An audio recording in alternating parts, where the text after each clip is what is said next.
বাংলাদেশের ঐতিহ্যবাহী জেলা যশোর আদ্দিন সকিনা মেডিকেল কলেজ প্রাঙ্গণে পোলের হাট যশোর 3 দিনব্যাপী ঐতিহাসিক তাফসিরুল কোরআন মাহফিলের দ্বিতীয় রজনীর স্বনামধন্য সভাপতি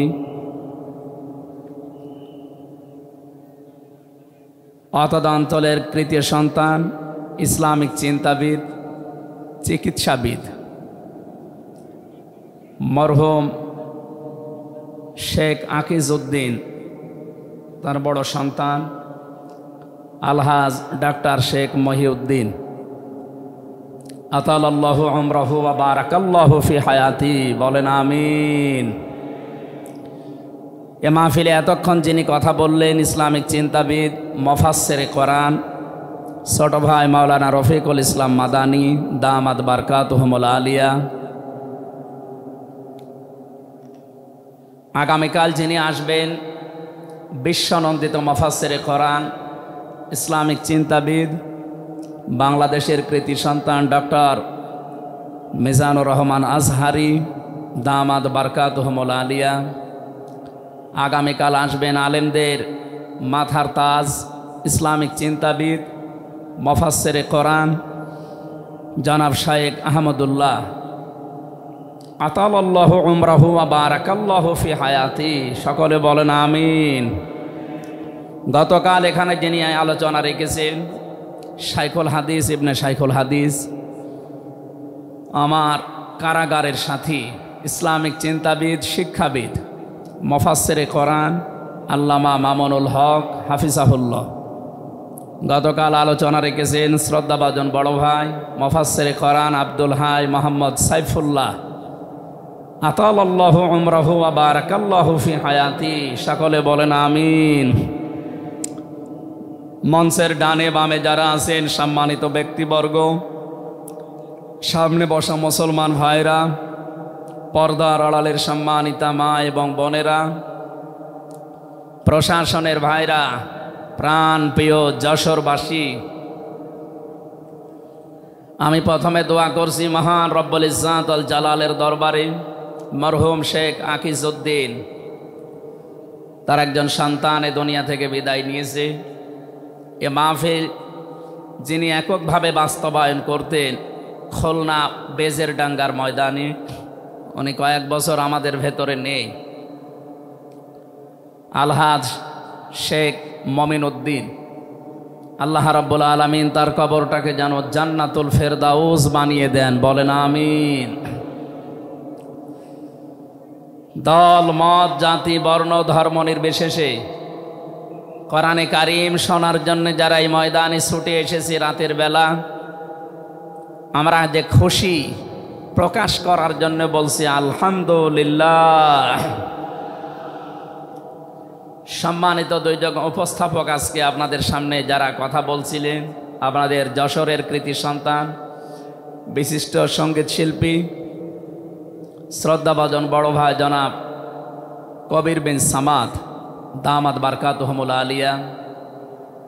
সম্মানিত উপস্থাপক হিসাবে আরেকজন আছেন বাংলাদেশের কৃতি সন্তান, ইসলামিক চিন্তাবিদ, নাশিদ শিল্পী বড় ভাই জনাব আমিরুল মমিনিন মানিক হাফিজাহুল্লাহ। যে আল্লাহ আমাদেরকে কণ্ঠ ছেড়ে দিয়েছেন কথা বলার জন্যে, 15.5 বছর মনে হচ্ছিল যে আমাদের বুকের ওপর একটা পাথর চাপা দেওয়া আছে। পাথরটা আল্লাহ নিজের কুদরতি ভাবেই সরিয়ে দিয়েছেন। যে আল্লাহ আমাদেরকে এখন এই যে কথা বলার মতো সুযোগ দিয়েছেন, বলেন আলহামদুলিল্লাহ। পৃথিবীতে মানুষ যা পেয়েছে সব কিছুর তুলনায় আল্লাহর কাছে কোরআনে কারিম শ্রেষ্ঠ সম্পদ। আজকের এই ময়দানে সম্পর্ক শুধু কোরআনে কারিমের সাথে, নয়তো আমরা এই হাজার লক্ষ মানুষেরা এ রাতের বেলা প্রচণ্ড শীত অপেক্ষা করে আসতাম না। শুধুমাত্র শেখ মহিউদ্দিন সাহেব ডাক দিলে আমরা আসতাম, বিষয়টা এমন না। এখানে সম্পর্ক এই সৌন্দর্যের সাথে কোরআনের। এই জন্য যারা স্বেচ্ছাসেবকের দায়িত্বে আছেন আমি তাদেরকেও ওয়েলকাম জানাচ্ছি, ধন্যবাদ জানাচ্ছি। তাদের এই কষ্ট তাদের এই শ্রম আল্লাহ রাব্বুল আলামিন যেন জান্নাতে যাওয়ার পাতিহ বানিয়ে দেন, বলেন আমিন। কোরআনে কারিমে রব্বুল আলামিন বলেন, কুল বিফাদলিল্লাহি ওয়া বিরহমাতিহি ফাবিযালিকা ফালিয়াফরাহু হুয়া খায়রুম মিম্মা ইয়াজমাউন। বলেন আল্লাহু আকবার। আল্লাহ পাক বলেন, নবী আপনি বলুন, তাম পৃথিবী যা পেয়ে আনন্দে আছে, যা গেইন করে, যা অ্যাচিভ করে, যা অর্জন করে, আমি আল্লাহর কাছে কোরআনে কারিম শ্রেষ্ঠ সম্পদ। সুতরাং কোরআন যারা পেয়েছে তারা যেন আনন্দ করে। আজকে খুলনা বিভাগের মানুষগুলো, খুলনা বিভাগ সহ বাংলার অন্যান্য বিভাগ থেকেও মানুষেরা আজকে এসেছে কোরআনে কারিম সত্যি যারা শোনার জন্যে, বোঝার জন্যে এসেছি। এটা পুরা এখন ইবাদত চলছে। আমরা খুশি দুনিয়ার সব কিছুর তুলনায় আজকে, বলেন আলহামদুলিল্লাহ। প্রাণপ্রিয় শ্রোতা মণ্ডলী, কোরআনের শ্রোতা যারা আমরা এখানে বসে আছি, এর আগে যারা দুনিয়ায় কোরআনে কারিম শুনেছে, কিয়ামত পর্যন্ত যারা শুনবে, কোরআনে কারিম এই শ্রোতাকে 3 ভাগে বিভক্ত করে দিয়েছে। এখানে ওই 3 প্রকার মানুষ আছে, কিয়ামত পর্যন্ত তারা থাকবে। প্রথম নাম্বার, এই কোরআনে কারিম শোনার পরে যারা বাধা দিয়েছিল এই দুনিয়ায়, আল্লাহর কোরআন তাদেরকে ঘোষণা দিয়েছে তারা কাফির। এ বাংলাদেশে আমরা এই 54 বছরে নামধারী মুসলমান, কিন্তু অনেক কাফেরের আচরণ দেখতে পেয়েছি। সূরা হামিম সাজদার 26 নম্বর আয়াতে আল্লাহ তাদের পরিচয় দিয়েছেন, وَقَالَ الَّذِينَ كَفَرُوا لَا تَسْمَعُوا لِهَذَا الْقُرْآنِ وَالْغَوْا فِيهِ لَعَلَّكُمْ تَغْلِبُونَ। আল্লাহ পাক বলেন, কাফেরেরা সিদ্ধান্ত নিয়েছিল সব চলতে দেওয়া যাবে, মুহাম্মদের কোরআনে কারিম এটা চলতে দেওয়া যাবে না। কারণ তারা বুঝেছিল এটা 1500 বছর আগে নাসিল হওয়া। ভালোভাবে আবু জেহেল টের পেয়েছিল, বুঝেছিল এ কোরআনে কারিম মুহাম্মদুর রাসূলুল্লাহ যেটা বোঝাতে চায়, এটা যদি সত্যি জনগণ বুঝতে পারে আর মেনে নেয়, আমি যে অবৈধ চেয়ারে বসে আছি এই চেয়ার থাকবে না। যুগে যুগে যারা কোরআন বাধা দিয়েছে তারা এইটাই টের পেয়েছে। তারা খুব ভালোভাবে জানে কোরআন যারা প্রচার করে, সত্যিই কোরআনের এই কথাগুলো যদি সাধারণ মানুষেরা, জনগণ বুঝে ফেলে, আমরা যে শয়তানি করি, আমরা যে অবৈধভাবে টিকে আছি, এইটা থাকবে না। এই জন্যে বাস্তবতা হচ্ছে কোরআন শুনলে বাধা দেবে এরা 1 নম্বরে কাফের। আমরা জানি কাফের মারা গেলে জানাজা হয় না, হয়? বলেন বলেন। কাফেরের জন্য দোয়া করাও জায়েজ নেই। আল্লাহ রাব্বুল আলামিন বলেন, মা কানা লিন-নাবিয়্যি ওয়াল্লাযীনা আমানু আইয়াস্তাগফিরু লিল মুশরিকিন ওয়ালাউ কানু উলি কুরবা মিন বা'দি মা তাবায়্যানা লাহুম আন্নাহুম আসহাবুল জাহিম। সূরা তাওবা 113 নম্বর আয়াতে আল্লাহ জানিয়েছেন, হযরত ইব্রাহিম আলাইহিস সালাম সম্পর্কে যদি আয়াতটা নাযিল হওয়া, তাম দুনিয়ার মানুষকে উদ্দেশ্য করায় আয়াত দিয়ে, হে নবী, কোন নবীর জন্যে, কোন ইমানদারের জন্যে এটা জায়েজ না, শোভনীয় না, উচিত না যে কোনো মুশরিক মারা গেলে তার জন্য আল্লাহর কাছে সে ক্ষমা চাবে, ইস্তেগফার করবে। ওয়ালাউ কানু লি কুরবা, আল্লাহ পাক বলেন যদিও এটা নিজের নিকট আত্মীয় হয়, মা তাবাজ্জানা লাহুম আন্নাহুম আসহাবুল জাহিম, যার প্রতি এটা প্রমাণ হয়ে গেছে যে লোকটা জাহান্নামে যাবে, যার কাজকর্ম, যার ঈমান আমল আকীদা দেখে টের পাওয়া যায়, এইরকম মানুষের জন্য কোনো ঈমানদার না কোনো নবীর জন্যেও দোয়া করা, ইস্তেগফার করা জায়েজ নেই। বলেন নাউজুবিল্লাহ। একজন নবীকে যদি আল্লাহ এই কথা বলতে পারেন, আমি আয়াতের ব্যাখ্যায় পড়েছি মুহাম্মদুর রাসূলুল্লাহ সাল্লাল্লাহু আলাইহি ওয়াসাল্লামের নিজের আপন চাচা আবু তালিব, এই লোকটা যখন মারা যাচ্ছিল, বিশ্ব নবী নিজে তার কাছে গিয়ে বললেন, ইয়া আম্মি আবি তালিব, লা ইলাহা ইল্লাল্লাহ হাজ্জুল লাকা ইনদাল্লাহি ইয়াউমাল কিয়ামাহ, বুখারী শরীফের হাদিস।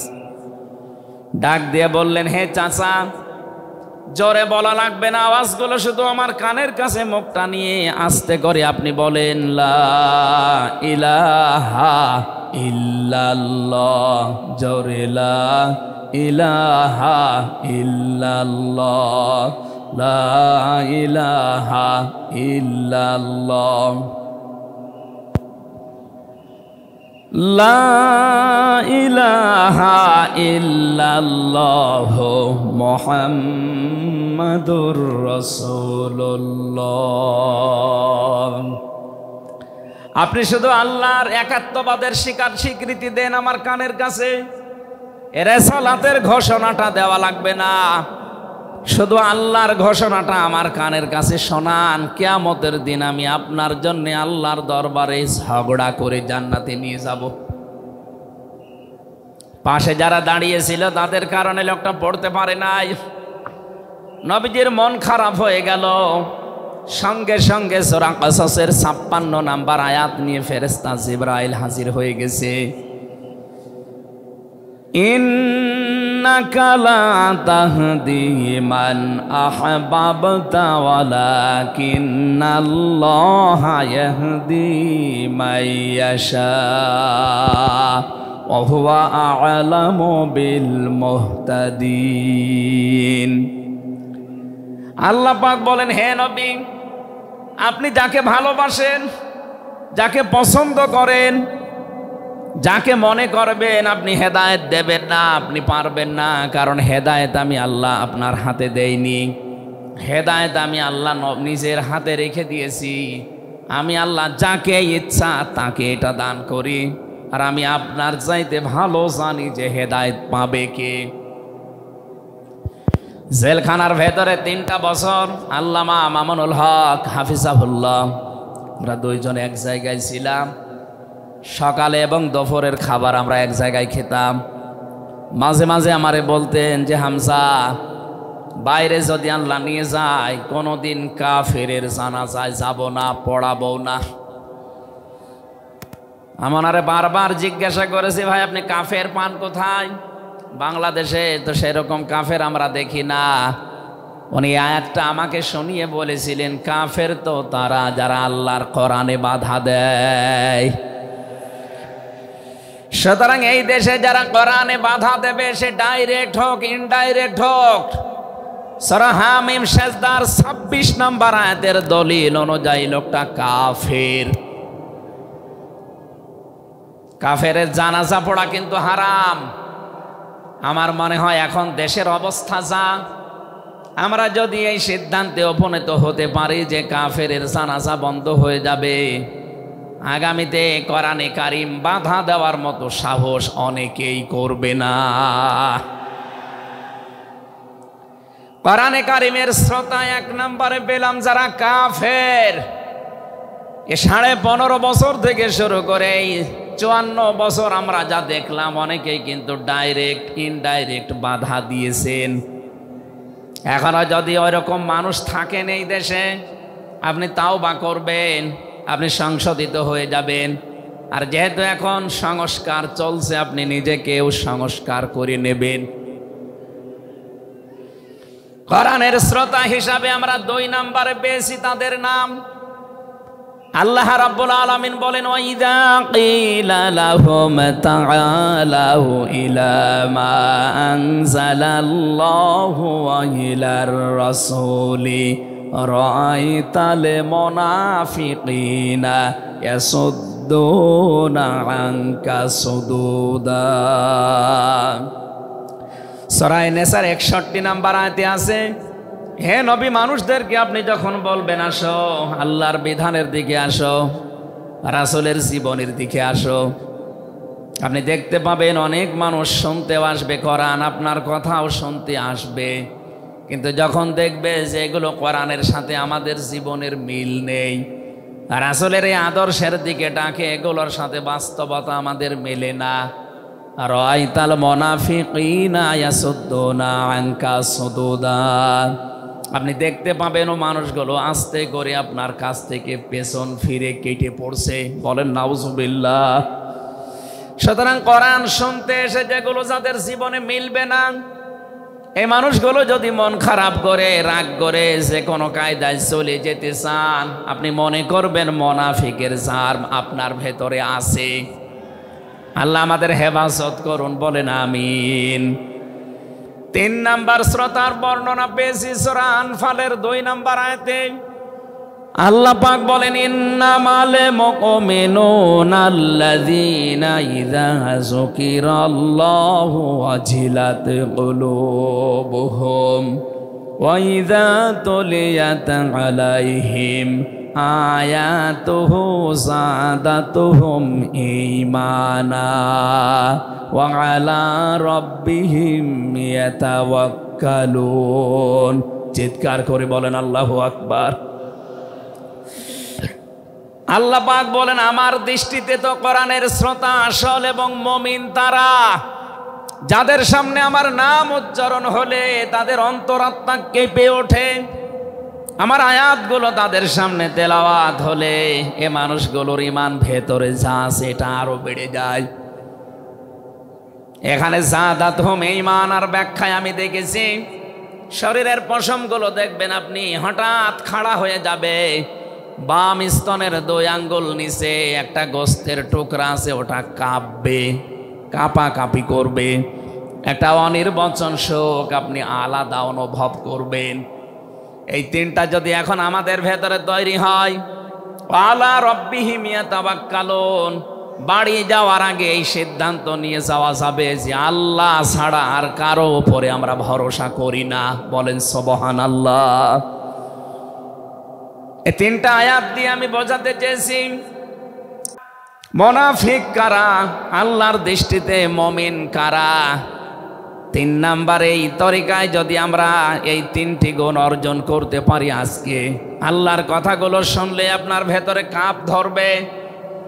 2 নাম্বারে আল্লাহর আয়াত তেলাওয়াত হবে, যখন বুঝতে পারবেন যে কি বলে, ওয়াইদা সামিউ মা উনজিলা ইলার রাসূলি তারা আয়ুনাহুম তাফিদু মিনাদ দামি'i মিম্মা আরাফু মিনাল হক ইয়াকুলুনা রব্বানা আমান্না ফাকতুবনা মা'আশ শাহিদিন। সূরা মায়েদা 7 নাম্বার পারার 1 নাম্বার পৃষ্ঠার 1 নাম্বার লাইনের 83 নাম্বার আয়াতে আছে। তাফসিরে ফি জিলালিল কোরআন থেকে শোনাচ্ছি, রব্বুল আলামিন বলেন, নবী আপনি যখন ওদের সামনে পড়বেন, আমার এই আয়াতগুলো যখন ওরা মন দিয়ে শুনবে, অনুধাবন করতে পারবে, উপলব্ধি করার যোগ্যতা যাদের আছে, আপনি দেখবেন ওদের চোখ দিয়ে মনের অজান্তেই পানি পড়ছে। এজন্য অ্যাক্টিভ হন আরো, কারণ কোরআন শোনার 2টা নিয়ম আল্লাহ দিয়েছেন, ফাসতামিউ লাহু ওয়া আনসিতু। শুধু শোনা না, তাহলে সামিয়া দিতেন। আল্লাহ ফাসতামিউ দিয়েছেন, এজন্য মনোযোগ সহকারে শুনতে হবে। আজকের তেলাওয়াতকৃত আয়াত থেকে আমরা তাফসীর আকারে কথা বলবো ইনশাআল্লাহ। 2 নাম্বারে চুপ থাকা লাগবে। আমি এখনো অনেককে দেখতে পাচ্ছি এদিকে ওদিকে তাকাচ্ছেন, গল্প করছেন। আশা করছি কোরআনে বর্ণিত আল্লাহর এই 2টা নির্দেশ আপনি মেনে নেবেন। 1 নাম্বারে চুপ থাকবেন, 2 নাম্বারে মনোযোগ সহকারে শুনবেন। লাআল্লাকুম তুরহামুন, আশা করা যায় আল্লাহর রহমত এখানে নাজিল হবে। আল্লাহ আমাদেরকে আয়াতটা মেনে চলার তৌফিক দেন, বলেন আমিন। এজন্য কোরআনের আলোচনা শুনলে সবার চোখে পানি আসবে না।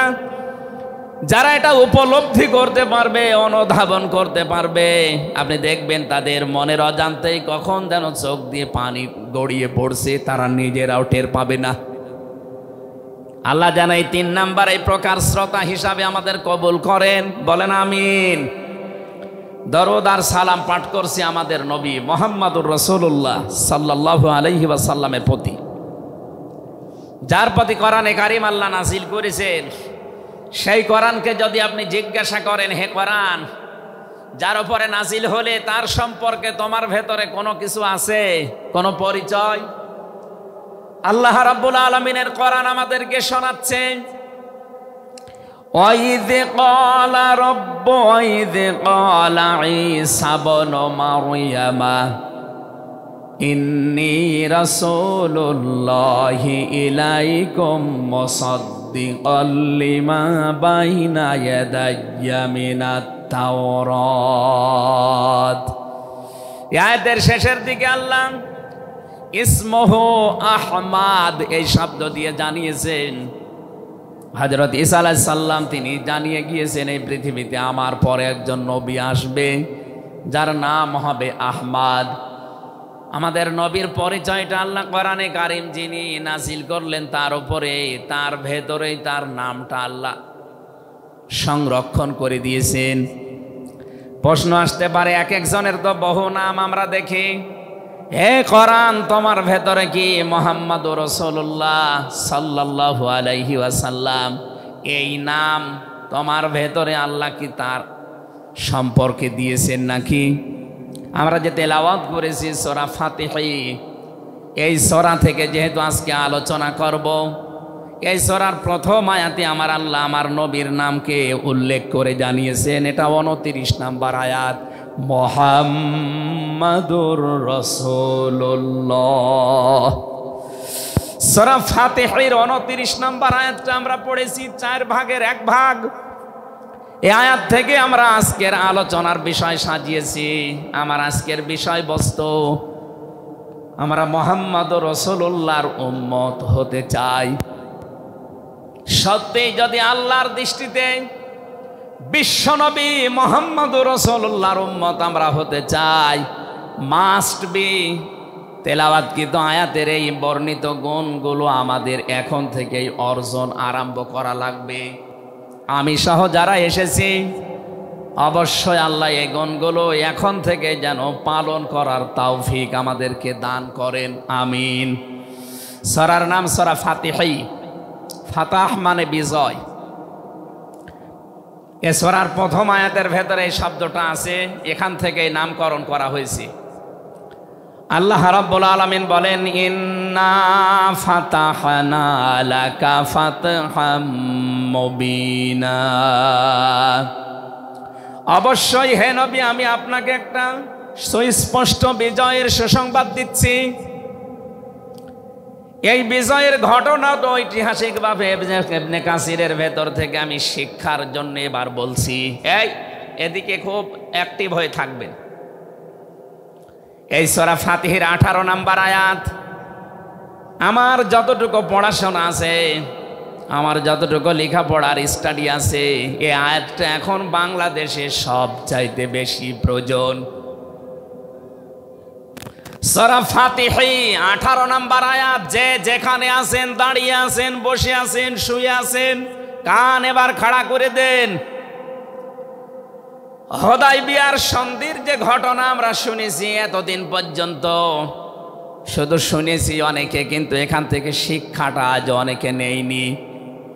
বাংলাদেশের এখন যে অবস্থা, এই শিক্ষা নেওয়ার সময় এখনই। নবীজি 1400 মানুষ নিয়ে এসেছিলেন সাহাবা একরাম নিয়ে হজ করার জন্যে। হুদায়বিয়া নামক যে জায়গাটা এখন কূপ আছে, এখানে এই জায়গায় নবীজি আশ্রয় নিলে আস্তানা গাড়লেন, তাবু গাড়লেন। কাফেরদের পক্ষ থেকে এখানে প্রতিবন্ধকতা সৃষ্টি করা হয়েছে যে না, আপনাদেরকে আমরা আর যেতে দেব না। বিশ্বনবী তাদেরকে প্রস্তাব দিলেন যে আমরা কিচ্ছু নিয়ে আসিনি, সাথে করে শুধু হজ করে চলে যাব। কাফেরদের পক্ষ থেকে আওয়াজ এলো না, আপনাকে আমরা যেতে দেব না, তবে আমাদের একটা প্রস্তাব আছে, আপনি যদি আগামী বছরে আসেন হজ করে যেতে পারবেন, কিন্তু এবছরে আপনাদেরকে আমরা আল্লাহর ঘর কাবায় যেতে দেব না। কি নিষ্ঠুর আচরণ তাকান! আল্লাহ পাকের নবী আল্লাহর ঘর তাওয়াফ করবে, বাধা দিচ্ছে যারা আল্লাহকে বিশ্বাস করে না তারা। এ বাংলাদেশে 50টা বছর কোরআনে কারিম প্রচার করেছে যারা, কোরআনের পাখি শহীদ আল্লামা দেলাওয়ার হোসাইন সাইদি রহমতুল্লাহ আলাইহি, তার নামে মামলা দেওয়া হয়, কেস দেওয়া হয়, তিনি নাকি ধর্মীয় অনুভূতিতে আঘাত দিয়েছে। আমার তো মনে হয় 1500 বছর আগে নবীজিকে যারা বাধা দিয়েছিল আল্লাহর ঘর কাবায় হজ করতে দেবে না, 1500 বছর পরে যেন তাদের প্রেতাত্মারাই ফিরে এসেছে। আল্লাহর নবী বললেন ঠিক আছে, ওসমানকে পাঠালাম। হযরত ওসমান ইবনে আফফান রাদিয়াল্লাহু তাআলা আনহু তিনি গেলেন। হযরত ওসমানকে তারা আটক করার পরে ঘোষণা দিয়ে দিল কতিলা ওসমান ইবনে আফফান, ওসমানকে হত্যা করা হয়েছে। এ সংবাদ যখন নবীজির কাছে এসেছে, যশোরবাসী খুব খেয়াল করেন, এখানে হযরতে ওসমানকে তারা হত্যা করার ঘোষণা দিয়ে মিথ্যা একটা সংবাদ পাঠিয়ে দিয়েছে নবীজির কাছে। নবীজি সাহাবায়ে কেরামকে বললেন, যারা ইহরামের কাপড় পরে এসেছিলে সব এখন খুলে ফেলো। সাহাবায়ে কেরাম বলেন, হে রাসূল, ইহরামের কাপড় খুললে হজ? বলে হজ আগামী বছর। বাংলার মুসলমানেরা, আমি কেন বলছি এই আয়াতটা 2-1 মিনিট পরে আপনি টের পাবেন। দ্বিতীয় নম্বর, নবীজি বললেন আজকে রমজান মাস, এটা এ রমজান মাসের এখন আর আধা ঘন্টা 1 ঘন্টার সময় আছে মাত্র ইফতারি করার, এখনই ভেঙে ফেলো, ইফতারি করে ফেলো। দরকার আগামীতে রোজা আবার রমজান সিয়াম আবার করে দেওয়া যাবে। যে 2টা সিদ্ধান্ত নিলেন, 2টাই ফরজ, একটা রোজা একটা হজ। নবীজি কিন্তু জানতেন ইহরামের কাপড় খুলে ফেললে হজ ভেঙে যাবে, আর একটু পরেই তো ইফতারি করলে রোজাটা হয়ে যায়। বিশ্ব নবী বলেন না এক্ষুনি রোজা ভেঙে ফেলো। আবার বলছে কান খাড়া করেন, আমি কিন্তু 2 মিনিটের ভেতরে জায়গায় যাব। এত বড় 2টা বড় বড় ফরজ বিধান নবীজি লঙ্ঘন করছেন, কারণটা কি? কারণ একটাই, ওরা একজন নিরপরাধ মানুষকে আটক করে হত্যার ঘোষণা দিয়েছে। আপনি বাংলাদেশকে 15.5 বছরের সাথে ওই ঘটনাটা মিলান। একটা নিরপরাধ মানুষ, মাত্র একজন, তাকে আটক করে হত্যার ঘোষণা দেওয়ার কারণে যদি নবী মুহাম্মদ রাসূলুল্লাহ হজ ছেড়ে দিতে পারেন, রোজা ছেড়ে দিতে পারেন, তিনি ওই বাবলা গাছের নিচে হাত দিলেন। সাহাবায়ে কেরামকে বললেন, আমার এই হাতের উপরে সবাই হাত লাগাও, আমি আজকে তোমাদেরকে বায়াত গ্রহণ করাবো, শপথ নেব তোমাদের কাছে। 1399 জন নবীর সাথে আছে, আর হযরত ওসমানকে যেহেতু তারা আটক করেছে, এই 1399 জন সবাই নবীজির হাতের উপরে একটার পরে হাত দিতে আছে। বিশ্ব নবী ডাক দিয়ে বলেন, সাহাবীরা, জিবরাইল এই মাত্র সূরা ফাতিহা এই সূরার 18 নম্বর আয়াতটা আমাকে তেলাওয়াত করে শুনিয়ে গেল। জিবরাইল এসেছিল, তোমরা কেউ দেখতে পাওনি। জিবরাইল আয়াতটা শুনিয়েছে, লাকাদ রাদিয়াল্লাহু আনিল মুমিনিনা ইয ইউবাইউনাকা তাহতাশ শাজারাতি ফাআলিমা মা ফি কুলুবিহিম ফানজালাস সাকিনাতা আলাইহিম ওয়া আসাবাহুম ফাতহান করিবা।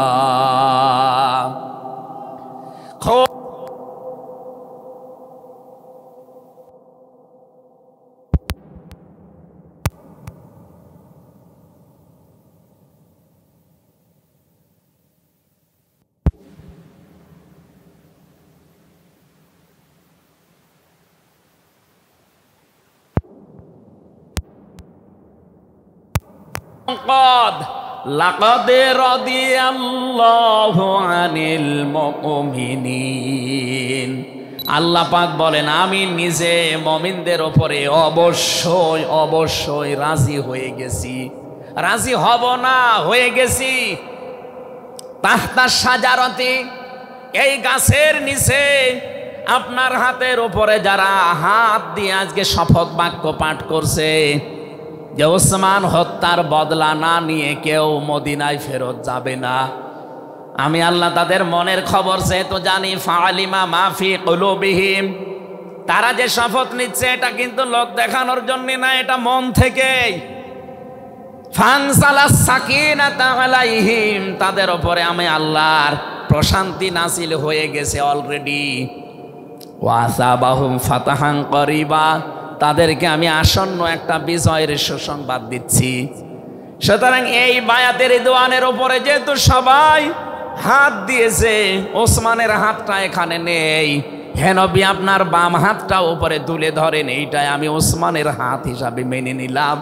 তার মানে 1400 মানুষের ওপরে আমি আল্লাহ অলরেডি রাজি হয়ে গেছি। আমার মুসলমান ভাইরা, এবার আমি খেয়াল করার জন্য আর একবার বলছি, এইটা বলার জন্য আমি এতক্ষণ ঘুরছিলাম। একটা নিরপরাধ মানুষকে ওরা মিথ্যা তথ্য ছড়িয়েছে যে আটক করা হয়েছে, মেরে ফেলা হয়েছে, হত্যা করা হয়েছে। নবীজি একজন মানুষের জীবনের বদলা নেওয়ার জন্য 1400 মানুষকে তিনি বায়াত করাচ্ছেন, শপথ বাক্য পাঠ করাচ্ছেন। একটু খেয়াল করেন তো, একজন মানুষের জীবনের জন্য জীবন দিতে প্রস্তুত 1399 জন, আর নবী সহ। এমন বাক্য তিনি পাঠ করিয়েছেন, এমন শপথ নিয়েছেন যে আল্লাহ অলরেডি রাজি হয়ে আয়াত নাজিল করছেন। নবীজি বললেন ওরা ওসমানকে হত্যা করেছে, ওসমান একজন নিরপরাধ মানুষ। একটা নিরপরাধ মানুষকে বিনা কারণে আটক করে হত্যা করেছে, ওদের কোনো ক্ষমা নেই। আমরা আজকে এই 1400 মানুষ শপথ নিলাম, ওদেরকে হত্যার প্রতিশোধ না নিয়ে আমরা কোনোদিন আর মক্কা মদিনায় ফেরত যাব না। আমার তো মনে হচ্ছে বাংলাদেশে এখনো বহু মানুষ বিনা কারণে যাদেরকে হত্যা করা হয়েছে, নিরপরাধ মানুষগুলোকে ফাঁসির কাস্টে ঝোলানো হয়েছে, কত মানুষকে মৃত্যুর দিকে ঠেলে দিয়েছে। এখনো জিন্দা শহীদ জনাব এটিএম আজহারুল ইসলাম এখনো জেলখানায় পৌঁছতেছে। বানানো বিচার ব্যবস্থা, বানানো বিচারপতি, নিজেদের উকিল, নিজেদের পিপি, নিজেদের সাক্ষী, নিজেদের রায় সব দিয়ে একটা মানুষকে আর 17 বছর আপনি আটক করে রেখেছেন। আমার তো মনে হয় এখন সময়ের দাবি। সূরা ফাতিহা থেকে যেহেতু তাফসীর শুনছেন, আজ এই বাংলার 18 কোটি জনগণের উপরে যদি আল্লাহ পাক খুশি হতে চান, এই নিরপরাধ মানুষগুলোকে জেলখানা থেকে মুক্ত করা লাগবে।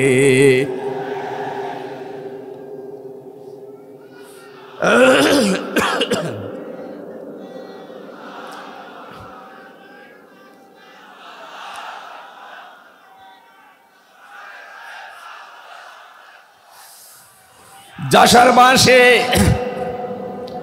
আল্লাহ রাব্বুল আলামিন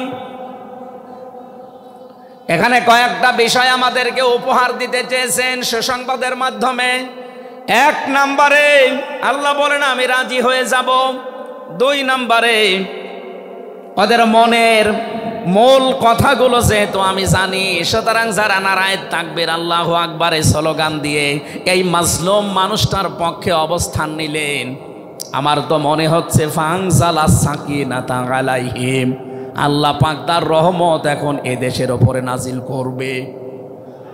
2 নম্বরে ওয়াসাবাহুম ফাতাহান করিবা, একেবারে সুপ্রসন্ন নিকটবর্তী বিজয় আমাদেরকে আল্লাহ এই মাজলুম মানুষটার পক্ষে দাঁড়ানোর কারণে দেবে। আমি আজকেও একজন জেলখাটা মানুষের সাথে কথা বলছিলাম, তিনিও প্রায় 3.5-4 বছর জেলে ছিলেন। তিনি জ্বালাচ্ছিলেন যে হামজা ভাই, আসলে আমরা যারা জেলে ছিলাম তারা ছাড়া এটা বোঝানো সম্ভব না। বহু মানুষ বিনা অপরাধে, বিশেষ করে 15.5 বছরে তো হবে, বিনা কারণে বিনা অপরাধে কিচ্ছু জানে না, বছরের পর বছর জেলে পচতেছে। ওরা যদি একজন নিরপরাধ মানুষকে মিথ্যা কথা ছড়িয়ে দেওয়ার কারণে নবী যেরকম সিদ্ধান্ত নিতে পারে, আজ বাংলার 18 কোটি মানুষ দল বেদল সব ভুলে গিয়ে নিরপরাধ যত মানুষ জেলে ভর্তি আছে, গুম হয়েছিল, খুন হয়েছিল যারা, এদের পক্ষে দাঁড়াতে যদি সত্যি আপনি মন থেকে এগিয়ে আসতে পারেন, আল্লাহর কসম আমাদের সামনে আল্লাহ বিজয় দেখাবেন। বিজয় আমরা দেখতে পাচ্ছি সূরা কসস 20 নম্বর পারার 4 নম্বর পৃষ্ঠার 15 নম্বর লাইনের 5 নম্বর আয়াত। বাড়িতে যে আয়াতটার তাফসীর দেখবেন, আল্লাহ রাব্বুল আলামিন বলেন, নুরিদু আন্নামুন্না আলাল্লাযীনা ইসতাদঈফু ফিল আরদ ওয়া নাজআলাহুম আইম্মাতাও ওয়া নাজআলাহুমুল ওয়ারিসিন। আমি আল্লাহ একটা ইচ্ছা করলাম, হাজার হাজার বছর আগে হে নবী, এই পৃথিবীর ময়দানে ফেরাউন নামে একটা লোক ছিল। রাষ্ট্রীয় ক্ষমতায় থাকার কারণে ওই দেশে বিভিন্ন দলে বিদলে বিভক্ত করে মানুষকে রেখেছিল, আর একটা দলকে সে টার্গেট নিয়ে কোণঠাসা করে, ছোট করে, হীন করে রেখেছিল। সেই দলটা ছিল মুসা নবীর দল। আমি আল্লাহ একটা ইচ্ছা করলাম, জমিনের ওপরে যাদেরকে দুর্বল করে রেখেছে ফেরাউন, এই দুর্বল দলের ওপরে আমি আল্লাহ মনন করব। মনন মানে অনুগ্রহ করা, দয়া করা। আমি আল্লাহ দয়া করব তাদের ওপরে, মনন করব। এই কারণ আমি তাদেরকে জমিনের শাসন ক্ষমতায় বসাতে চাই, জমিনের উত্তরাধিকারী তাদেরকে বানিয়ে দিতে চাই। অনুমাক্কিনা লাহুম ফিল আরদ, জমিনের উপরে তাদেরকে আমি ক্ষমতায় বসাবো, এটা আমি আল্লাহর ইচ্ছা। বলেন তো, আল্লাহ যদি কোনো ইচ্ছা করে ওটা রদ করার কেউ আছে? আরো জোরে বলেন, আছে। সুতরাং এই আয়াত দিয়ে আমি যেহেতু 100 ভাগ আয়াতটা বিশ্বাস করি, হাজার হাজার বছর আগে ফেরাউনের এই জীবনের সাথে, কাহিনীর সাথে, তাফসিরের সাথে আমি বাংলাদেশে আয়াতটা মিলিয়েছি। দেখতে পেয়েছি 2024 সালের 5 আগস্টের পরে একটা দলের সাথে আয়াতটা মিলে যাচ্ছে। আপনি যাই মনে করেন এইটাই বাস্তব। এই 54 বছরে ভুয়া ধোয়া তুলে, ভুয়া চেতনার নাম দিয়ে যাদেরকে কোণঠাসা করে রেখেছিলেন জনগণের কাছ থেকে, আল্লাহ যেন হঠাৎ করে মানুষের মনের ভেতরে তাদের প্রতি পরিবর্তন এনে দিয়েছেন। আল্লাহ পাক যেন এই মানুষগুলোকে একটা মনন করেছেন, একটা দয়া দেখিয়েছেন। ওয়ানাজআলাহুম আইম্মাতান, জমিনের ইমাম তাদেরকে যেন আল্লাহ দিনের পর দিন বানিয়ে দিচ্ছে। তাদের আচার ব্যবহার, তাদের চরিত্র, তাদের ব্যবহার, তাদের মাধুর্যতা, তাদের যে ইখলাস, এগুলো দেখছে আমার আল্লাহ দিনের পরে দিন জমিনের ইমাম তাদেরকে আল্লাহ বানাচ্ছেন। ওয়ানাজআলাহুমুল ওয়ারিসিন, আয়াতের শেষের কথা, আল্লাহ তাদেরকে জমিনের ওয়ারিস বানিয়ে দেবেন। যেহেতু আল্লাহর সিদ্ধান্ত রদ করা যায় না, ফাআলুল লিমা ইউরিদ, তিনি যা ইচ্ছা তাই করেন। ইন্নামা আমরুহু ইযা আরাদা শাইআন আইয়াকুলা লাহু কুন ফায়াকুন। আল্লাহ পাক বলেন, আমি যদি কোনো ইচ্ছা করি শুধু বলি কোন, সঙ্গে সঙ্গে ফায়াকুন হয়ে যায়। কোরআনের ওপর আমার 100 ভাগ বিশ্বাস নিয়ে কথা বলছি আমি। এই আয়াতগুলো মাস্ট বি আমার আল্লাহ বাংলাদেশে দেখাবে। বলেন আমিন, আরো জোরে বলেন আমিন। 6 নম্বর আয়াত হচ্ছে অনুমাক্কিনা লাহুম ফিল আরদ, আমি আল্লাহ তাদেরকে জমিনের চেয়ারে ক্ষমতায় বসিয়ে দেব। কেন জানো? অনুরিয়া ফিরআউনা ওয়া হামানা ওয়া জুনুদাহুমা মিনহুম মা কানু ইয়াহযারুন, আমি আল্লাহ দেখাতে চাই ফেরাউনকে, হামানকে আর তার সৈন্যবাহিনীকে, তারা তাদেরকে সবচাইতে বেশি ভয় করত জমিনে যাদেরকে, সেই মুসা নবীর দলকে আমি আল্লাহ জমিনের শাসন ক্ষমতায় বসিয়ে তাদেরকে দেখাবো। এই 54 বছর জালেম এবং মুনাফিকরা সবচাইতে বেশি ভয় বাংলাদেশে যাদেরকে করেছে, তাদের প্রতি মানুষের মন মানসিকতা আল্লাহ ঝুঁকিয়ে দিয়েছেন। এই জন্য কোরআনের আয়াতের উপরে বিশ্বাস করে বলছি, এই বাংলাদেশে যারা নিরপরাধ মানুষ আছে তাদেরকে যদি 5 তারিখের পরে বিভিন্ন আন্দোলনের কারণে, মানবিকতার কারণে ছেড়ে দেওয়া হয়, বিশেষ করে ম্যাডাম খালেদা জিয়াকে আপনি ছেড়ে দিয়েছেন। এরপরে আমরা দেখতে পেলাম আব্দুল সালাম পিন্টু ভাইকে ছেড়ে দিয়েছেন। এরপরে গিয়াসউদ্দিন মামুন ভাইকে ছেড়ে দিয়েছেন, মিয়ানুরউদ্দিন অপু ভাইকে ছেড়ে দিয়েছেন। আমরা চাই জনাব এটিএম আজহারুল ইসলামকেও মুক্তি দেওয়া হোক। এ দাবির পক্ষে আছেন কারা দেখে? লিল্লাহি তাকবীর।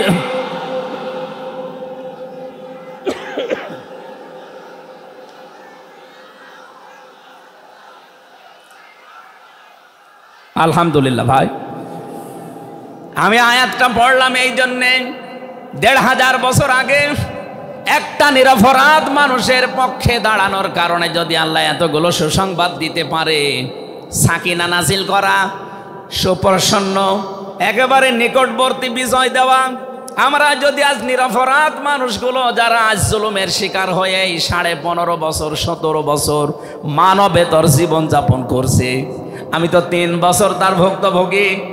3টা বছর আমাদেরকে ফাঁসির কন্ডেম সেলের ভেতরে 24 ঘন্টা লকআপ দিয়ে রাখতেন। কি করেছিলাম আমরা?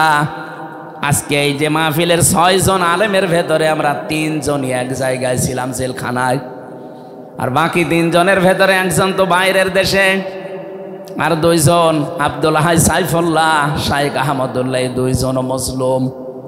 তাদেরকেও কোরআনের কথায় দেশে 15.5 বছর আপনারা বলতে দেননি। এজন্য আমি আয়াত থেকে যেটা শিক্ষা দিতে চাই, কাটছাট কথা বলছি। বাংলাদেশে যদি আল্লাহর সাকিনা, প্রশান্তি মনে এবং বাইরে আপনি দেখতে চান, সুপ্রসন্ন বিজয় যদি দেখতে চান, অবশ্যই আপনাকে নিরপরাধ যারা এখনো পর্যন্ত বিভিন্ন জায়গায় মাজলুম হয়ে আছে তাদের পক্ষ নেওয়া লাগবে। কথা বলুন। আল্লাহ আজকে আমাদের জীবনে 100 ভাগ মেনে চলার তৌফিক দেন, বলেন আমিন। এই সূরা ফাতিহা থেকে আমরা পড়েছি 29 নম্বর আয়াত। আমাদের আলোচনার বিষয় মুহাম্মদুর রাসূলুল্লাহর উম্মত কারা।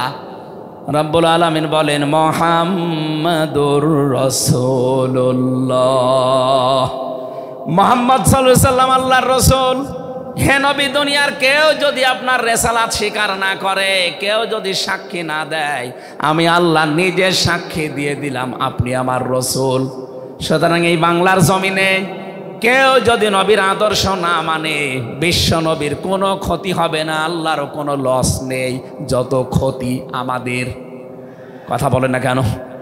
কোরআনের চোখ লাগিয়ে দেখতে পাচ্ছি এদেশে হাজারো মানুষ জাহান্নামে দৌড়াচ্ছে, কারণ নবী মুহাম্মদুর রাসূলুল্লাহ বাদ দিয়ে পৃথিবীতে যদি অন্য কাউকে কিয়ামত পর্যন্ত কেউ আদর্শ মেনে চলে, কোরআনের কসম দিয়ে বলছি মাস্ট বি লোকটা জাহান্নামী।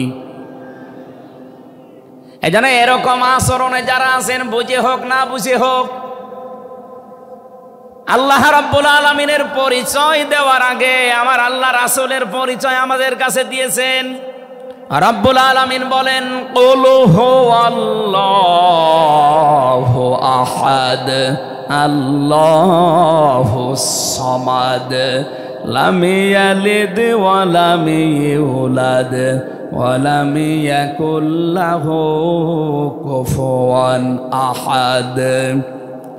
এখানে আল্লাহর একাত্মবাদের শিক্ষা দেওয়া হচ্ছে। আল্লাহ পাক বলেন হে নবী আপনি বলুন, অথচ শোনানো হচ্ছে যার কথা, তার কথা তো আগে বলার দরকার ছিল।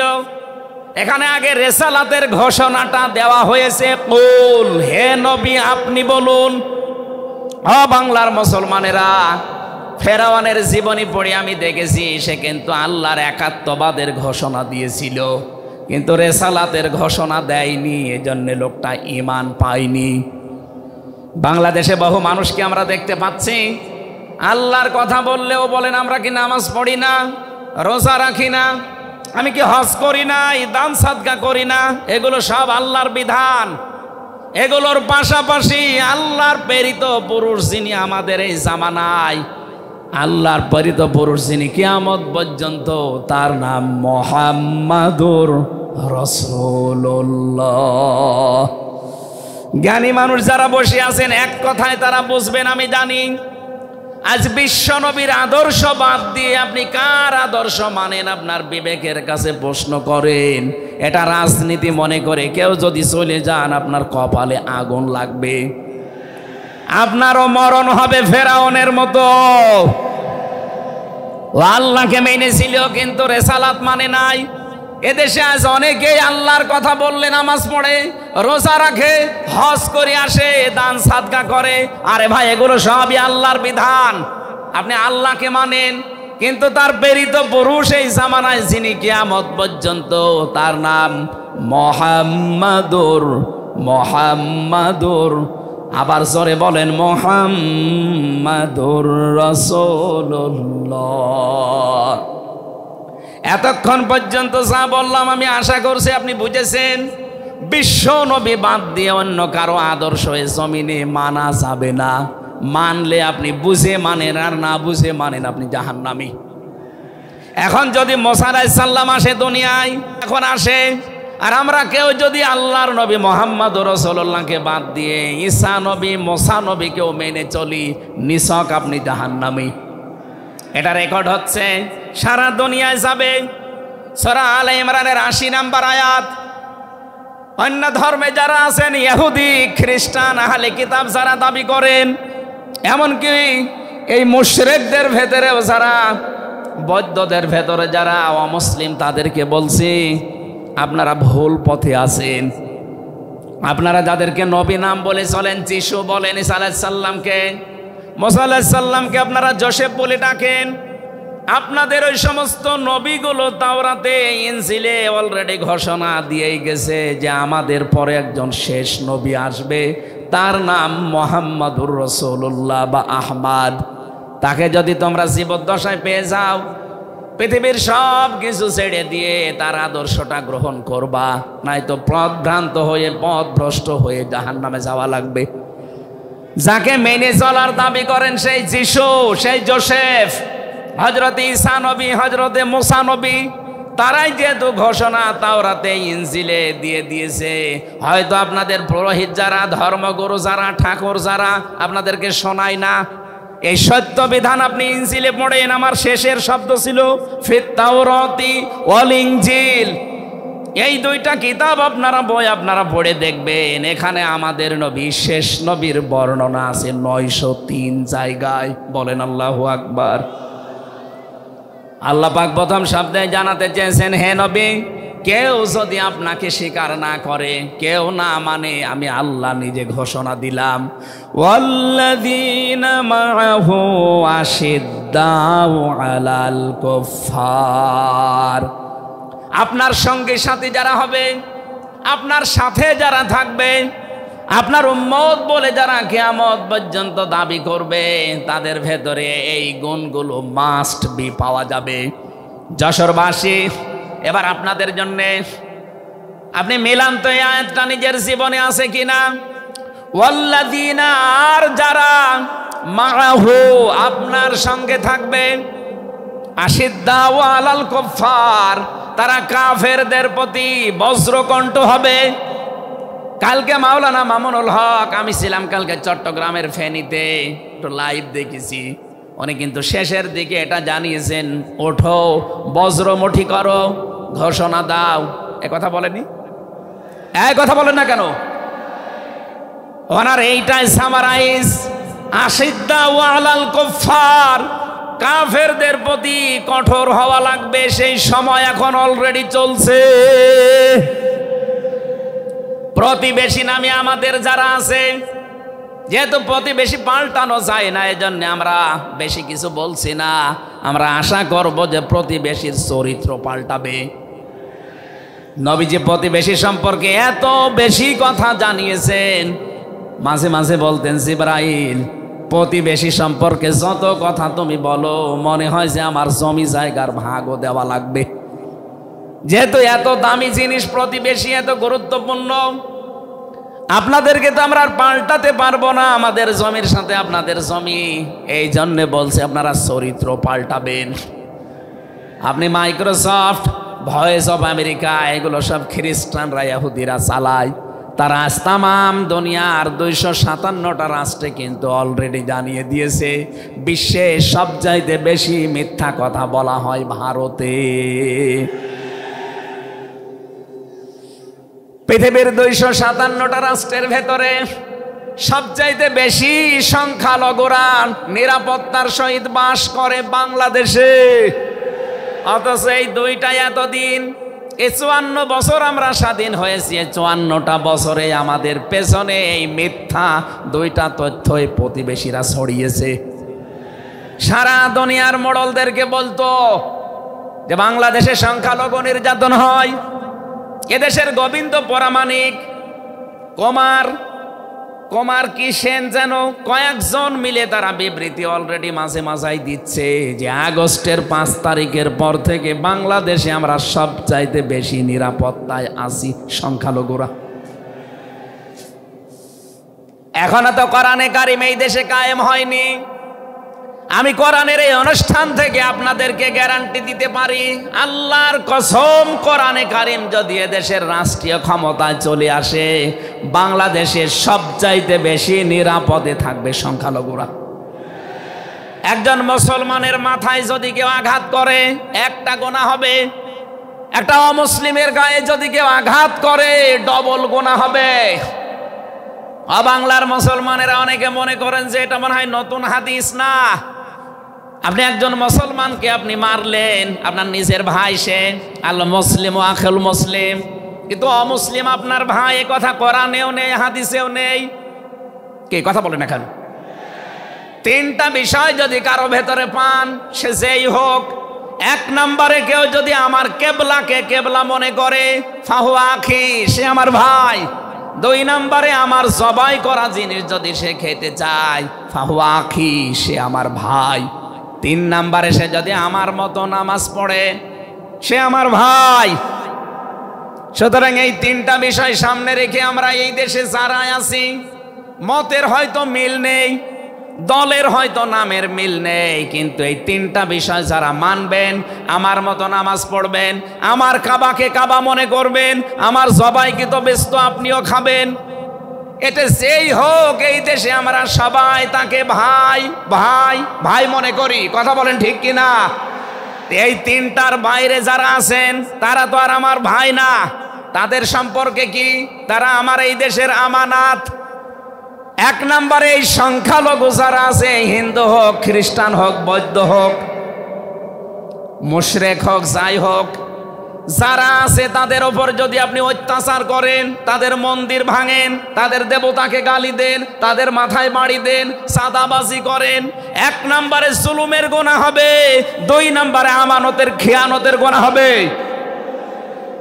এই জন্য আমরা সাবধান থাকি। আগস্টের 5 তারিখের পরে আমরা অনেকের চরিত্র একটু ওলট পালট দেখতে পাচ্ছি। আশা করছি আপনি থামবেন, নয়তো কিন্তু বদনাম হয়ে যাচ্ছে। আপনি গোয়েন্দা বিভাগের খোঁজ রাখেন, তারা কিন্তু সব নখদর্পণে রেখেছে, কে কি করছে এটা সব তারা দেখছে। এই জন্য আমরা এমন কোনো আচরণ না করি আপনার নিজের ভুলের কারণে নিজের পায়ে আবার কোড়াল লেগে যায়।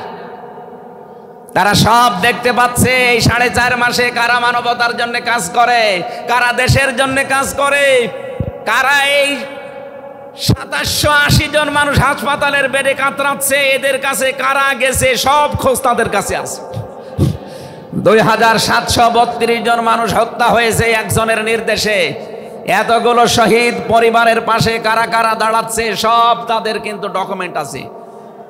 এই জন্য আপনি মনে করছেন আমি ডুবে ডুবে জল খাবো, ঘোলা পানিতে মাছ শিকার করব, কেউ কিছু টের পাবে না, কখনো না। সব তাদের আয়ত্তের ভেতরে আছে। এই জন্য এমন কাজ করা দরকার আমাদের, আগামীতে যেন শুধু ওই 14 দল বাদ দিয়ে আমরা যারা মজলুম আছি, এই মানুষগুলো যেন রাষ্ট্রের দায়িত্ব পায়, আর কোরআন আর হাদিস দিয়ে বাংলাদেশের 56,000 বর্গ মাইল চলে। কারা কারা রাজি আছেন দেখে? লিল্লাহি তাকবীর।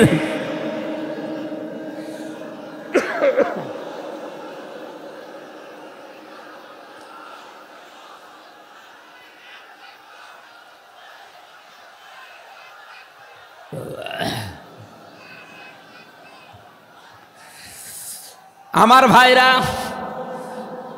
এবার আমি মূল কথায় যাচ্ছি। মুহাম্মদ রাসূলুল্লাহর উম্মত হতে হলে আমাদেরকে বজ্রমুষ্টি হওয়া লাগবে, ঐক্যবদ্ধ হওয়া লাগবে। যারা নবীর উম্মত, কাফের যারা, তাদের বিরুদ্ধে।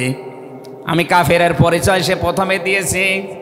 যে মানুষগুলো কোরআনে কারিমে বাধা দেয়, কোরআনের শিক্ষায়, কোরআনের প্রচারে, কোরআনের প্রসারে, কোরআন কায়েমে যারাই বাংলাদেশে বাধা দেবে, তার নাম আব্দুল আলিম হতে পারে কে কাফের।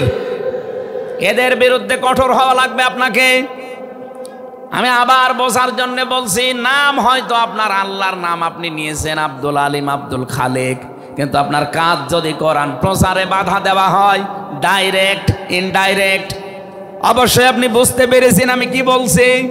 আপনি কিন্তু আর সাধারণ মানুষ নেই, আপনি মুনাফিকও নেই, আপনি মুসলমানও নেই, আপনি কাফের হয়ে গেছেন। আল্লাহ আমাদের হেফাজত করুন, বলেন আমিন। কাফেরদের যত অনুষ্ঠান আছে সেখানেও কড়াকড়ি করা লাগবে আপনাকে। কে বলেছে ধর্ম যার যার উৎসব সবার? এটা কুফরি কথা। ধর্ম যার যার, উৎসব তার তার। এই কথা বলুন। মান তাশাব্বাহা বিকওমিন ফাহুয়া মিনহুম। যার সাথে যার সাদৃশ্য মিলবে, সে আচার ব্যবহারে, ধর্মীয় রীতিনীতিতে কিয়ামতের দিন তার সাথে থাকা লাগবে। কোনদিন আজ পর্যন্ত আপনি পিটিয়েও কোনো হিন্দু ভাইকে গরু জবাই করেন যখন কোরবানি দেওয়ার জন্য, তাকে পাবেন। তারা জানে যে এটা আমাদের ধর্মীয় অনুষ্ঠান না, এই জন্য তারা আসে না, ঠিক করে তারা আসে না। আপনি কোন কারণে সেখানে যাবেন?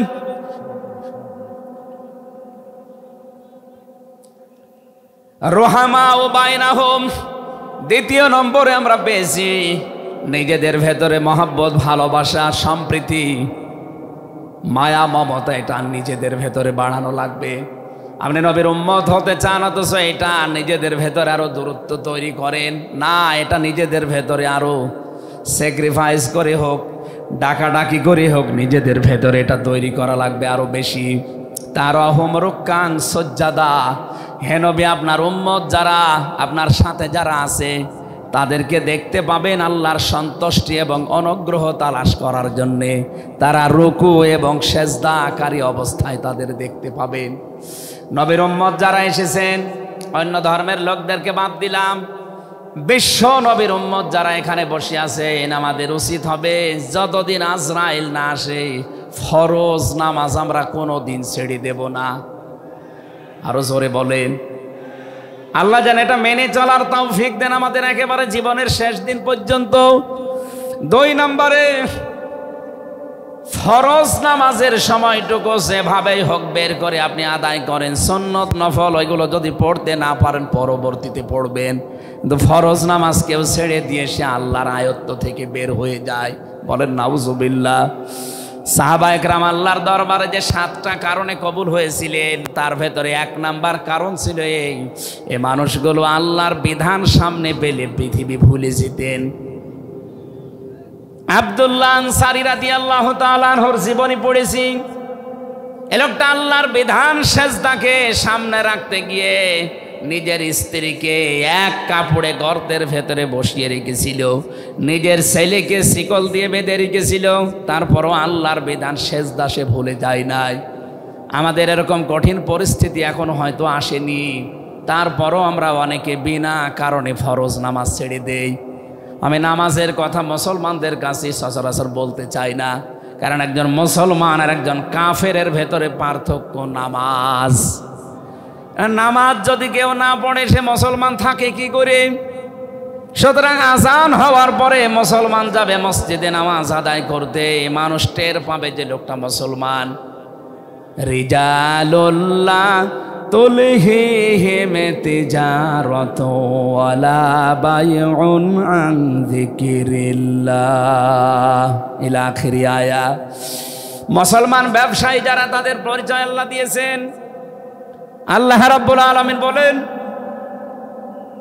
এই পৃথিবীর ময়দানে যারা মুসলমান ব্যবসায়ী, আজান হওয়ার সঙ্গে সঙ্গে ব্যবসা প্রতিষ্ঠান বন্ধ করে দিয়ে তারা সেজদায় দৌড়াবে। ইয়াবতাগুনা ফাদলাম মিনাল্লাহি ওয়া রিদওয়ানা।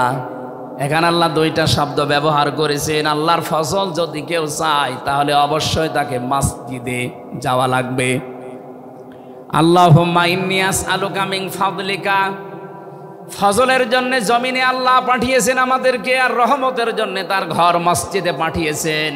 এজন্য আল্লাহর রহমতের জন্য 5 বার আল্লাহর ঘরে আমাদেরকে যাওয়ার নির্দেশ দিয়েছেন আল্লাহ। আর যদি ফজল অনুগ্রহ পেতে চাই, রিজিক, এগুলোর জন্য জমিন, এই জমিন আল্লাহ আমাদেরকে হালাল রুজি উপার্জন করার যে ব্যবস্থা, এরকম ময়দান যেন তৈরি করে দেন। বলেন আমিন। সীমাহুম ফি ফুজুহিহিম মিন আসারিস সুজুদ, আল্লাহ বলেন এদের এই চিহ্নগুলো, সেজদার চিহ্নগুলো এদের চেহারার বিভিন্ন জায়গায় ফুটে উঠবে। কিয়ামতের ময়দানে এই চিহ্ন দেখে দেখে নবী সুপারিশ করে করে জান্নাতে নিয়ে যাবে। হয় কপালে, নাই নাকে, নাই হাতে, যে সমস্ত জায়গায় সেজদা দেওয়ার জন্য আপনি জমিনে লাগিয়েছিলেন, এই জায়গাগুলো কিয়ামতে চমক দিতে থাকবে। আল্লাহ আমাদের প্রত্যেককেই এই 5টি গুণ অর্জন করার মাধ্যমে বিশ্ব নবীর খাঁটি উম্মত হওয়ার তৌফিক দিন। আমিন, আল্লাহুম্মা আমিন। লা ইলাহা ইল্লা আনতা সুবহানাক ইন্নী কুনতু মিনাজ জালিমিন। রব্বানা যালামনা আনফুসানা ওয়া ইল্লাম তাগফির লানা ওয়া তারহামনা লানাকুনান্না মিনাল খাসিরিন।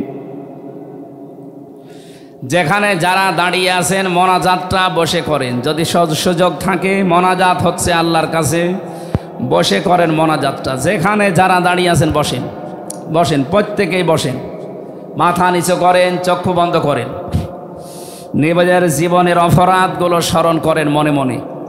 আমরা আশা করব আজকে যতগুলো অপরাধ স্মরণ হবে, কোরআনের ইজ্জতে আল্লাহ অপরাধগুলো সব মাফ করে দিয়ে ওই জায়গাটা নেকি দিয়ে পাল্টিয়ে দেবে ইনশাআল্লাহ। রব্বানা যালামনা আনফুসানা ওয়া ইল্লাম তাগফির লানা ওয়া তারহামনা লানাকুনান্না মিনাল খাসিরিন। রব্বুল আলামিন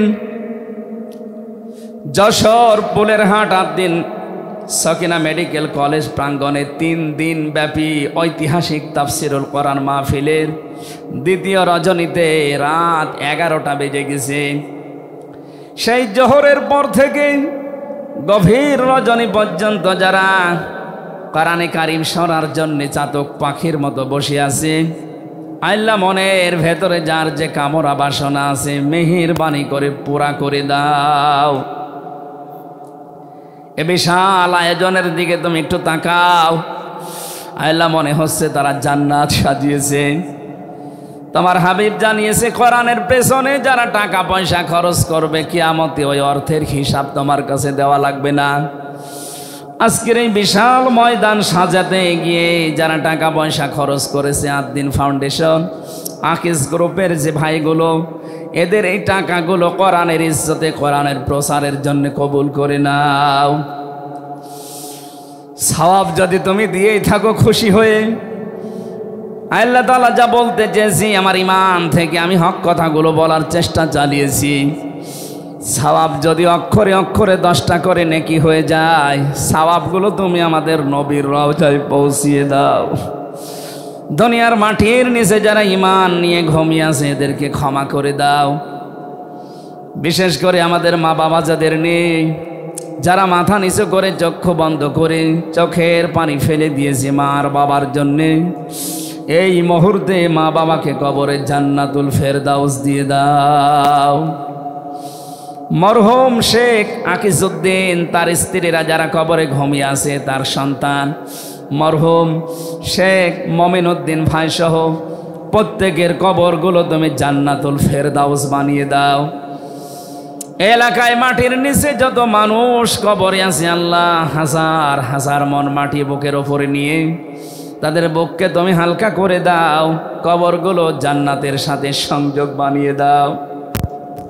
এ মাহফিল বাস্তবায়নে যারা শ্রম দিয়েছে, যে সেইভাবে এগিয়ে এসেছে, আল্লাহ স্বেচ্ছাসেবক ভাইদেরকে, বিশেষ করে প্রশাসনের যে ভাইগুলো এসেছে, নিজেদের বাবা মা ভাই বোন আত্মীয় স্বজন স্ত্রী পুত্র ছেড়ে যারা বাংলার বিভিন্ন প্রান্তে দায়িত্ব পালন করছে, আজকের এই বিশাল আয়োজন যারা পাহারা দিচ্ছে, এদের এই পুরা দায়িত্বটা আল্লাহ তুমি ইবাদত হিসাবে কবুল করে নাও। সম্মানিতা মা বোনেরা পর্দার আড়ালে বসে আছে, খাদিজার মতো আয়েশার মতো তাদেরকে বানিয়ে দাও। এদের পেটে তুমি নেককার সন্তান দান করো। আল্লাহ আগামীর বাংলাদেশ তুমি মেহেরবানি করে কোরআনের হাতে তুলে দাও। চর্ম চোখে যেন দেখতে পারি এ দেশটা ৫৬,০০০ বর্গ মাইল তোমার কালাম দিয়ে চলছে। আল্লাহ তাআলা আমি নিজে অসুস্থ, যত মানুষ আমার সাথে অসুস্থতা হাত তুলেছে শেফায়ে কামেলা আজেলা নসিব করো। আমার মা বাবার জন্য দোয়া করছি, আল্লাহ আমার মা বাবাকে মাফ করে দাও। রব্বির হামহুমা কামা রব্বায়ানি সগীরা। আল্লাহ তাআলা আমার স্ত্রী সন্তান যেগুলো দিয়েছো সহি সালামতে রাখো। যে যেই আশা নিয়ে ভরসা নিয়ে আমরা হাত তুলেছি, জীবনের সাইজ আশাগুলো আজকেই তুমি পূরণ করে দাও রব্বুল আলামিন। এই ৮ দিন প্রতিষ্ঠানটাকে কিয়ামত পর্যন্ত কায়েম রাখো। যারা এখানে কাজকর্ম করে এদের জীবনে বরকত দাও। আগামীতে এই অনুষ্ঠানটা কোরআনের জন্য আরো বিশাল আকারে কবুল করে নাও। বড় ভাই কবির বিন সামাদ, আমিরুল মুমিনিন মানিক সহ যত পরিচালক এখানে কাজ করছে উপস্থাপনায়, প্রত্যেকের জীবন কবুল করো আল্লাহ তাআলা। আগামীতে যিনি আসবেন ডক্টর মিজানুর রহমান আজহারি ভাই, শাইখ আহমদুল্লাহ সহ কোরআনের সঠিক কথাগুলো তাদের জবান থেকে বের করে দিও। তোমার বান্দা বান্দীদের আশা যাওয়া কালকে আরো আসান করে দিও আল্লাহ। বারাকাল্লাহু লানা ওয়া লাকুম ফিল কোরআনিল আযীম। মরণ আসলেই যেন পড়তে পারি লা ইলাহা ইল্লাল্লাহু মুহাম্মাদুর রাসূলুল্লাহ। আসসালামু আলাইকুম।